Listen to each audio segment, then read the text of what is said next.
এই ভিডিওতে বর্তমানে পশ্চিমবঙ্গের শিক্ষক নিয়োগের বিভিন্ন ক্ষেত্রের কয়েকটি গুরুত্বপূর্ণ বিষয় নিয়ে আলোচনা করা হবে। সেজন্য বলছি সকল দর্শককে এই ভিডিওটি শুরু থেকে শেষ পর্যন্ত দেখবেন। তার কারণ এই ভিডিওর প্রতিটি বিষয় পরস্পরের থেকে আলাদা। সেজন্য আপনি যদি এই ভিডিওটি শুরু থেকে শেষ পর্যন্ত না দেখেন, সেক্ষেত্রে আপনি অন্য বিষয়টিকে নিজের বিষয় হিসেবে ভাবতে পারেন। এবং অবশ্যই নতুন দর্শকরা এই চ্যানেলের পুরনো ভিডিওগুলি দেখবেন।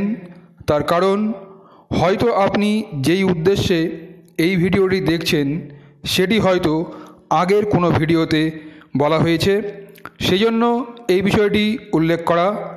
এবার আসি আজকের এই ভিডিওর আলোচনার বিষয়গুলি কি কি।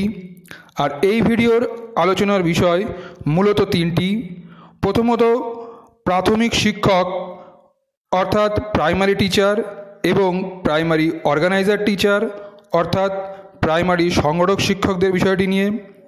এর পাশাপাশি আপার প্রাইমারি অর্থাৎ উচ্চ প্রাথমিকের ডিভিশন বেঞ্চের বিষয়টি নিয়ে।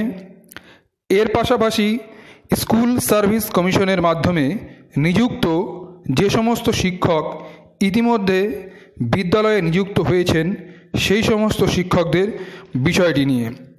তবে ভিডিওটি শুরু করার আগে নতুন দর্শকদের বলতে চাই, যদি আপনি এই চ্যানেলে নতুন হয়ে থাকেন তবে অবশ্যই চ্যানেলটি সাবস্ক্রাইব করে অল নোটিফিকেশন অন করে রাখবেন, যাতে পরবর্তীতে উক্ত বিষয়গুলির লেটেস্ট আপডেট আপনি খুব সহজেই পেতে পারেন।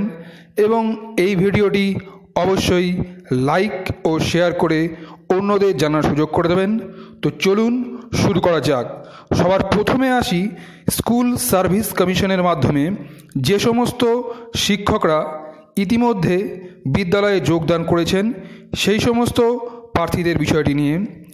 আর উক্ত বিষয় প্রসঙ্গে বলি, মধ্যশিক্ষা পর্ষদ ইতিমধ্যে এই বিষয়ে বিজ্ঞপ্তি জারি করেছে। আর সেই বিজ্ঞপ্তিতে বলা হয়েছে এই সমস্ত প্রার্থীদের কনফার্মেশনের জন্য বিদ্যালয়ের প্রধান শিক্ষকের কাছে আবেদন করতে হবে। আর এক্ষেত্রে সে সমস্ত প্রার্থীদের যে বিষয়গুলি পাঠাতে হবে সেগুলি হলো স্কুল সার্ভিস কমিশনের সুপারিশপত্র, এছাড়া মধ্যশিক্ষা পর্ষদের পাঠানো অ্যাপ্রুভালের চিঠি, এছাড়া পরিচালন কমিটিতে যে রেজলিউশন নেওয়া হয়েছে তার ফটোকপি, এছাড়া নন লিটিসেশন সার্টিফিকেট এবং পরিচালন কমিটি ও স্কুল ম্যানেজমেন্টের কমিটির সম্মতিপত্র। আর এক্ষেত্রে ডিআই তার মতামত জানিয়ে সমস্ত তথ্যাদি পাঠাবেন 15 জানুয়ারির মধ্যে। এবার আসি প্রাইমারি টিচার অর্থাৎ প্রাথমিক শিক্ষক এবং প্রাইমারি অর্গানাইজার টিচার অর্থাৎ প্রাথমিক সংগঠক শিক্ষকদের বিষয়টি নিয়ে।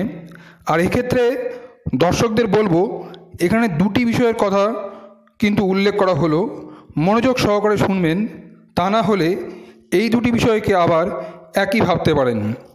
সবার প্রথমে বলি, এই দুটি বিষয় পরস্পরের থেকে আলাদা। প্রথমটি হলো প্রাইমারি টিচার, যেটির পরীক্ষা আয়োজিত হয় পশ্চিমবঙ্গ প্রাথমিক শিক্ষা পর্ষদ দ্বারা। তবে এক্ষেত্রে বলি, ইতিমধ্যে প্রাইমারি টিচারদের একটি ইন্টারভিউ শুরু হয়ে গেছে। এছাড়া অপর একটি প্রাইমারি পরীক্ষা অনুষ্ঠিত হবে 31 জানুয়ারি 2021-এ, যার সময় দুপুর 1টা থেকে 3:30। আপনারা চাইলে পর্ষদের ওয়েবসাইটে গিয়ে এই সংক্রান্ত নোটিশটি রয়েছে, সেটি দেখে নিতে পারেন। এবার আসি প্রাইমারি অর্গানাইজার টিচার অর্থাৎ প্রাথমিক সংগঠক শিক্ষকদের বিষয়টি নিয়ে।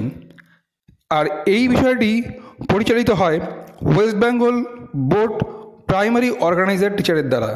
আর এক্ষেত্রে যে সমস্যাটি তৈরি হচ্ছে, যে কোনো সময় আদালত কর্তৃক কোনো নির্দেশ এলে এই সমস্ত প্রার্থীরা ভাবছেন যে হয়তো এটি তাদের উদ্দেশ্যে কোনো নির্দেশ।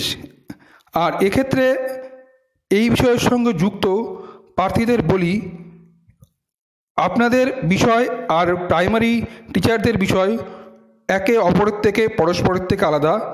আর আপনাদের বিষয় প্রসঙ্গে বলি, এর আগের ভিডিওতে যে কথাগুলো বলেছিলাম এই নিয়োগের ক্ষেত্রে এখনও পর্যন্ত সূত্র মারফত পাওয়া তথ্য অনুযায়ী সেই সমস্ত খবরই চালু রয়েছে। আর এক্ষেত্রে বলি, নির্বাচন বিধি খুব সম্ভবত ফেব্রুয়ারিতে ঘোষিত হতে পারে। আর এক্ষেত্রে নির্বাচন বিধি জারি হলে সরকার এই বিষয়টি সমাধানে পদক্ষেপ নিতে পারেন। সূত্র মারফত পাওয়া তথ্য থেকে এমনটি জানা গেছে। সেই জন্য বলছি, আপনাদের নিয়োগ প্রক্রিয়া খুব শীঘ্রই শুরু হওয়ার সম্ভাবনা রয়েছে। শুধুমাত্র ধৈর্য ধরে বসে থাকুন, আপনাদের নিয়োগ শুধুমাত্র সময়ের অপেক্ষায়। এবার আসি স্কুল সার্ভিস কমিশনের মাধ্যমে আপার প্রাইমারি নিয়োগের বিষয়টি নিয়ে। আর আপার প্রাইমারির আজকের বিষয় হলো সিঙ্গেল বেঞ্চের রায়কে চ্যালেঞ্জ করে যে ডিভিশন বেঞ্চে মামলা দায়ের হয়েছিল সেই বিষয়টি। আর উক্ত বিষয় প্রসঙ্গে বলি, আপনারা সকলেই ইতিমধ্যে জানেন যে আপার প্রাইমারির ডিভিশন বেঞ্চের মামলাটির নম্বর ম্যাট 8432020, যেটির বিচারপতি মাননীয় সৌমেন সেন ও সৌগত ভট্টাচার্য মহাশয়। উক্ত বিষয় প্রসঙ্গে বলি, এর আগের এই বিষয়টির কজ লিস্ট কলকাতা হাইকোর্টের অফিসিয়াল ওয়েবসাইটে প্রকাশিত হয়েছিল। আর সেখানে উল্লেখ করা হয়েছিল উক্ত বিষয়টি 11 জানুয়ারি 2021 কলকাতা হাইকোর্টে শুনানি হবে।